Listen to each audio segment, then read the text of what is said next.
Assalamualaikum warahmatullahi wabarakatuh.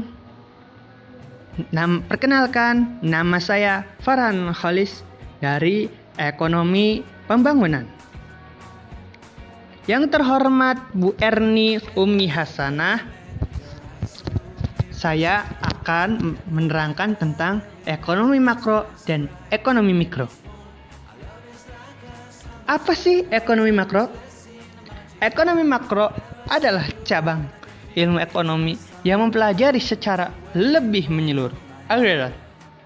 Ekonomi makro sering digunakan untuk menganalisa dan merancang target-target kebijaksanaan dengan berhubungan dengan pertumbuhan ekonomi, inflasi, tenaga kerja, dan keseimbangan neraca pembayaran yang berkesinambungan. Seperti halnya dengan jumlah uang yang beredar, pendapatan nasional, inflasi, dan pertumbuhan ekonomi. Ekonomi mikro.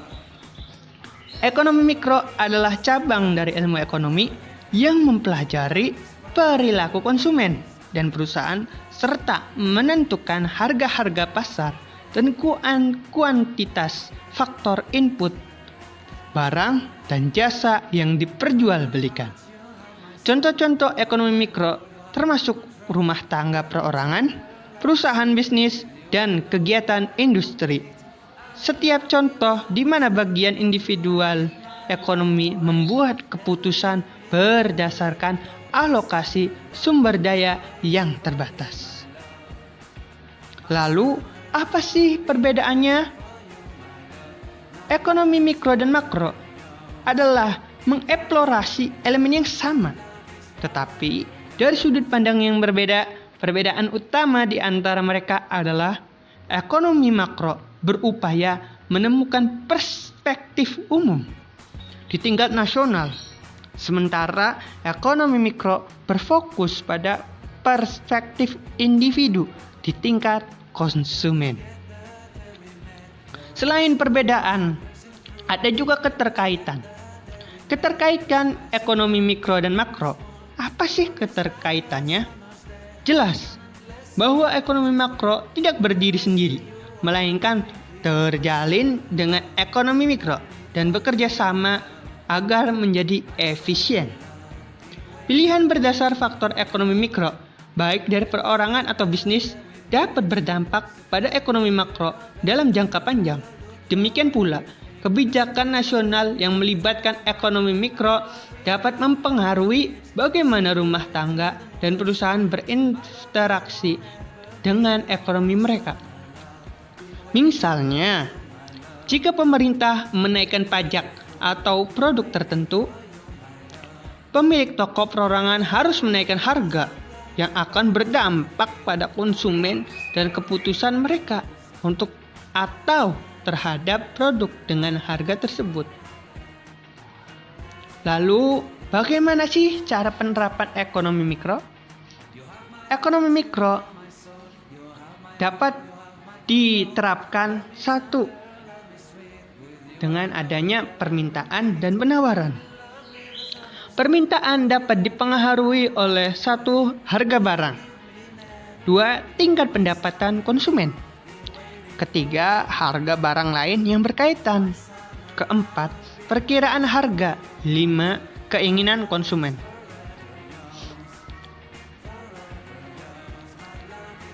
Kedua, perilaku konsumen.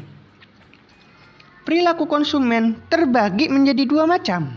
1. Konsumen rasional yang mengedepankan aspek konsumsi utama. Contoh seperti orang cuma mau beli beras, maka ya cuma beli beras.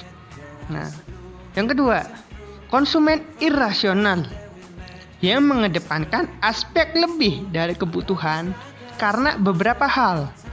Contoh, mau beli kalung yang harganya mahal, termasuk irasional. Yang ketiga, harga.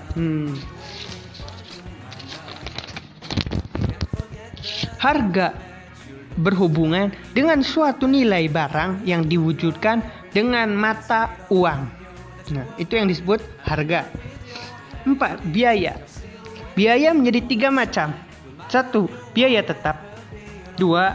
Biaya variabel. 3. Biaya semi variabel. Kelima, pasar. Pasar. Apa sih fungsinya pasar? 1. Fungsi pasar menerapkan nilai. 2. Mengatur produksi. Ketiga, mendistribusikan produk. Keempat, menyediakan barang dan jasa. Nah, yang kedua, penerapan ekonomi makro. Banyak ya, jadi saya akan menyebutkan beberapa aja. 1. Menghitung pertumbuhan ekonomi. Seperti ekonomi di tingkat nasional, ekonomi di tingkat kabupaten atau sederajat lah. Kedua, menghitung tingkat pengangguran. Nah, kalau ini di Indonesia banyak sekali ya. Ketiga, melihat kesempatan kerja. Keempat, menghitung pendapatan nasional. Kelima, mempelajari kebijakan ekonomi. Keenam, menghitung inflasi. 7. Menghitung deflasi. 8. Melakukan kerjasama antar negara di dunia. Nah, ini sering terjadi ya.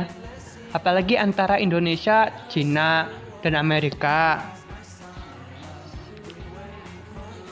9. Melakukan kerjasama dengan organisasi ekonomi nasional, internasional. Bahkan bisa sampai mancanegara loh. Ke-10. Menghitung pendapatan per kapita. 11. Menghitung ekspor. Ya.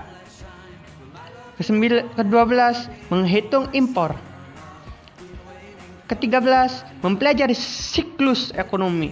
Jadi dia itu mempelajari tentang perputaran ekonomi. Ke-14. Mempelajari investasi pemerintahan. Ke-15. Menghitung neraca pembayaran. Oke. Terima kasih Bu dan teman-teman yang lain. Thank you. Thanks for listening.